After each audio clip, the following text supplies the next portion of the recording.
What the hell is this thing? I'm Pat. This is my solid axle swap 91 pickup, and on 37s, fully locked front and rear. Sweet.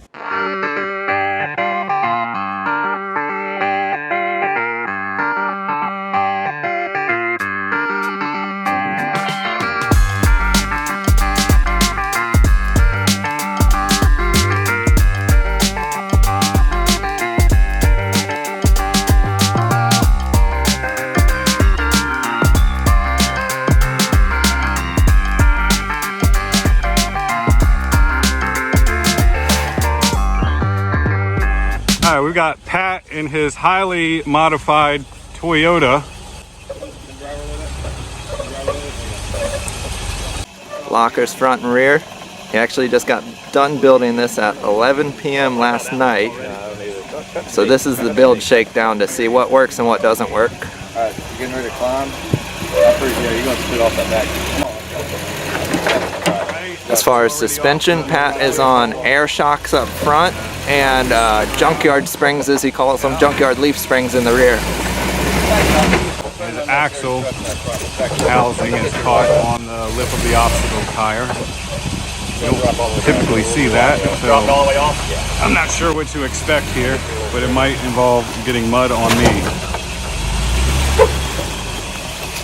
I'm gonna try for Where you want me at, Jeff? second time. I want you straight onto it.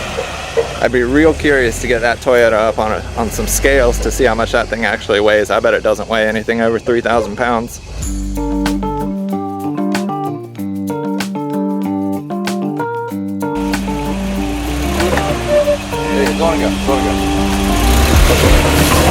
And as far as engine, I know Pat said he's rocking the 4-cylinder, so naturally aspirated 4-cylinder. Alright. That does not matter because this Toyota's got a billy goat. Woo, buddy! Jeez. You alright? You braced? Look at that. Holy mackerel. Yeah, that is some flex. That's tippy. This tire is just dropped down into a deep hole. So that's pretty extreme angle. I mean, that's a 20-inch vertical face on that tire right there. So, and you can see those air shocks are fully flexed out up front. Quite so tippy.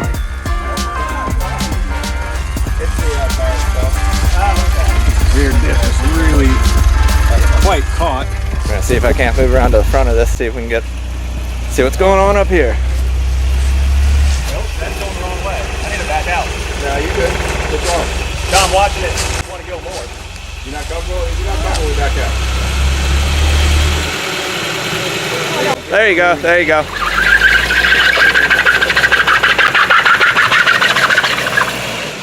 Right. His rear differential was hung up, but it looks like it just cleared it. So now he should just be able to drive right off. It's a sweet Toyota. All right, he's got that 20-inch drop right here. Come on. Come to driver's side. That's called shock bottom now. That's badass, dude. Good job. Nice. Fantastic. Pretty awesome. Well, it is good to note, y'all, that this Toyota is certified trail rated. And we're about to see him run up on Big Mac here. Let's see it go. So far, so good.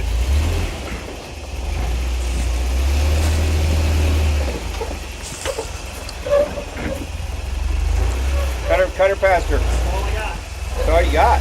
Yeah. Holy crap. She's turning, it's coming. Come on, brother. Spotter on account of he doesn't have the mechanical advantage to turn it anymore to the passenger. Keep on getting. There you go. Keep going. Keep trying to pass her. Keep going.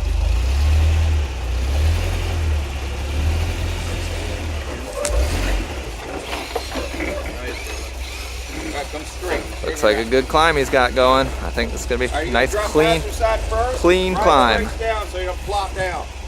Come on, you got another foot. Come on, I got you. All right, so this is a 30-inch drop right here. Ride your brakes. There you go.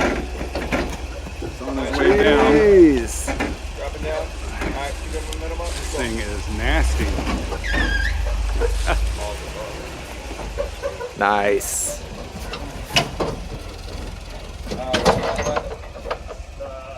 Pretty awesome. What do y'all think about that? All right, here comes Pat in his 37s, locked front and rear. Let's see if he can climb over this thing just as easily as Chris did.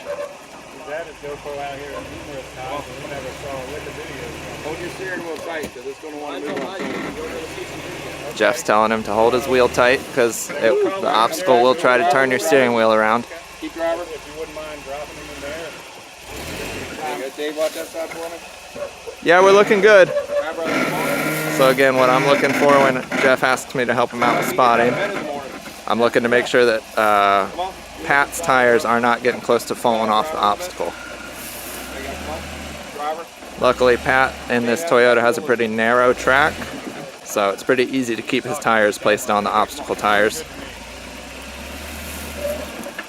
Come on, keep coming driver a little bit. Man, look at that down travel going on right there.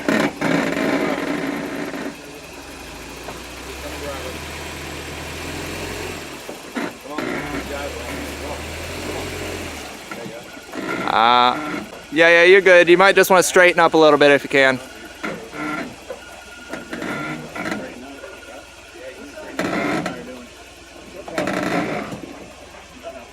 Right, bro. Yeah, so his tires up front look good, but I believe, yeah, that tire's getting a little close to the edge. Let's see, we'll watch, see. Looks like he corrected with steering, so he's able to center it back up on the obstacle. Nice. There's got to be a pin star on that thing. Congrats, Pat. That was an awesome crossing. I think that trail rated sticker has merit. Great job, Pat. Right here we've got Sam in the little Toyota trying to make it over McLoughness. Let's see. Oh.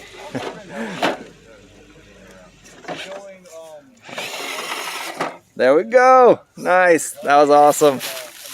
Oh, luckily we've never had that happen in full-size scale.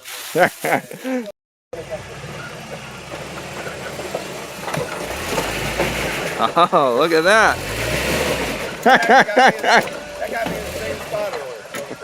We found what the Yota can't do.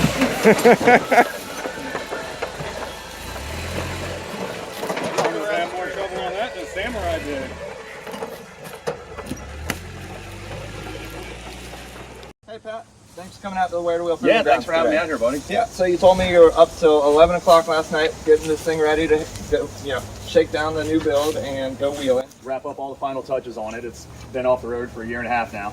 Yeah, so what were you working on last night? So last night was just getting all the loose ends, finishing up the cross member on the transfer case, topping off all of my fluids, making sure everything was nice and secure and buttoned up, ready to go. Get to come out and have the opportunity out here for a test and tune run. Nice. All right. What year Toyota is it? So it's a 91 Okay. stock 22 RE with an A340 automatic transmission. All right. From the factory, so it's not a lot of power, but it has enough torque to get the job done. That's what gears are for, right? Yeah. Yeah. So, All right, and that, so a 91 would have come with IFS, right? Yep. And now we're on a solid axle. we are. Did you do that? I did. So this is the second life of a solid axle on it. Okay. I cut out all the independent suspension. Yep. We did a leaf spring setup up front. Ran that for 2 years and it did absolutely phenomenal, but I always wanted just a little bit more. So I cut that all out. Yep. And now we're running a 3-link kit that you can just walk down to Eastern and order over the counter there. It's not anything extraordinary. This is anyone could have built this. This is straight off the shelf. I mean, leaf spring from the junkyard in the rear and scrap parts all the way around. Yeah. So one thing I noticed when I was looking at your build, first thing I saw was there's no springs here. Nope. A solid axle is normally going to be held up by either leaf springs or coil springs. But so what's holding the weight of the front end of the Jeep or front end of the Toyota up? So these are the Fox air shocks. So it's compressed nitrogen in there, and it's charged to 350 psi. Jeez. And the compression of that nitrogen is what gives it the spring. So if you noticed a couple points today, I couldn't really return back to center because it's not a spring. It's just the spring of that compressed air. So when it got off camber, I still had good traction and good contact with the ground. But that's where he wanted to stay. Okay. Were you happy with them today?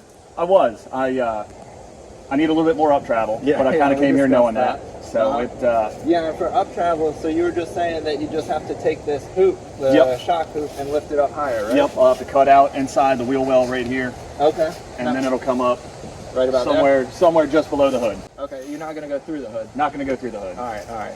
And that should give me an extra, 4 or 5 inches up travel. Whereas right now it's about bottomed out as we see it. Yeah. And rear suspension, we just got typical leaf springs going on? Yep, so these are out of a half-ton Chevy pickup truck, and cut the overload leaf out of them, and then a kit from Low Range Off-Road just to give me the shackles and the mounts on it. No sway bar or anything back there? Nothing, just leaf springs and shocks. And, did it in the driveway in the middle of March one year, freezing cold, but it worked. Trying to build an everyman's truck. Yep. Now, all right, now let's swing around to the other side. You can talk to me about what you use your pickup bed for. Yep. So as soon as we got out here, I already had to pull out the tools and start cutting. Yeah, and that was the cross member you're saying the drive shaft was making contact with, It was hitting the drive shaft. You could hear it right off the bat. So a quick buzz with the grinder, but it's an old Toyota. I can't go anywhere without tools. So even though we're only 45 minutes from home, I still got to bring something. A couple wrenches, a couple sockets. Yep. Chris, did you hammers. get the bottle opener here on camera? Oh, I did not get the There's a bottle opener on the frame right there. You can't miss that. That's pretty cool. At the end of the day, you got to have one nearby. Yep. All right, so spare tire, cooler, those are self-explanatory. Yep. What do we keep in the ammo boxes? cans? Yep. One is all my tools. The other one is my extra fluid. So again, 90s Toyota, it leaks all of it. So I carry ATF for the transmission, and I also use that for my power steering fluid. Oh, nice. Okay. I keep gear oil, engine oil, brake fluid in there, so that if I need to just top off a little bit, I've got it all ready to go. And on a weekend, by the time we hit lunchtime, I got to top off my brake fluid and my power steering. Really? So. Oh man. Okay. All right. So she does leak a little bit. Yeah. And there's signs of that. You start looking, you can see them. Right. Okay. So what about wheeling out here today? What do you enjoy most about being out here? It was a lot of fun out here today, getting to sort of see the new suspension in action. After being down for so long, really was exciting. So coming up first obstacle here on Flexmore and stretching it all the way out there. Yeah, you had some pretty sweet shots right there. Yep, that was cool. Did really good. So. Yeah, and then you walked right over McLaughlin's too. Yeah, I was very impressed with your Toyota. And then the only thing you couldn't do was coming up the backside of it. The 30-inch climb on Big Mac. I think that was more about the tires being slicked up and you just couldn't get any traction. So with the Toyotas, a lot of times I'll find is that with it having a passenger side front differential as opposed to the Jeep's driver's side, that helps you sneak over some stuff. All right. Having a different wheelbase and having a different width of the vehicle. These Toyota axles are really narrow compared to a JKU, and that's what a lot of the trails are built around, or they get washed out at this point. And so you can sneak up some lines that maybe don't exist to other people. Yeah, you had a lot more wiggle room on McLaughlin's about keeping your tires on the obstacle tires than Chris's LJ did. So I was able to notice that narrow track with them. As long as it didn't drop into the center, we were good. So, and we made it over, no problem. Yep. All right, well, I think that covers the build. Is there anything else you want to share with us? It's all about just getting out there and doing it, and if you don't have the budget for the $70,000 JKU, you can still have fun with junkyard parts and a old ragged out Toyota. Yep, I hear it. Well, thanks for joining us today, thanks for having me out, and I look forward to coming back. Absolutely. And for anybody at home that wants to follow us or come out to the Proving Grounds, you can find the Proving Grounds at W2WParks.com. You can find us on YouTube at Where2Wheel and on Facebook at Where2Wheel. I think that's all our social channels. So, comment, like, subscribe, and help us get an off-road park here for Hampton Roads.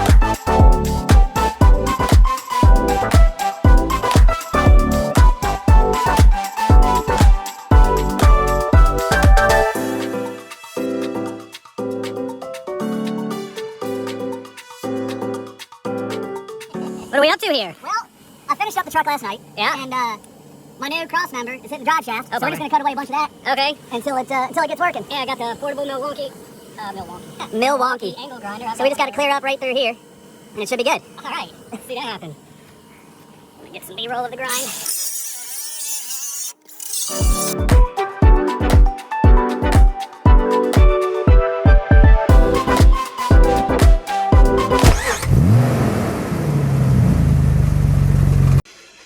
Okay.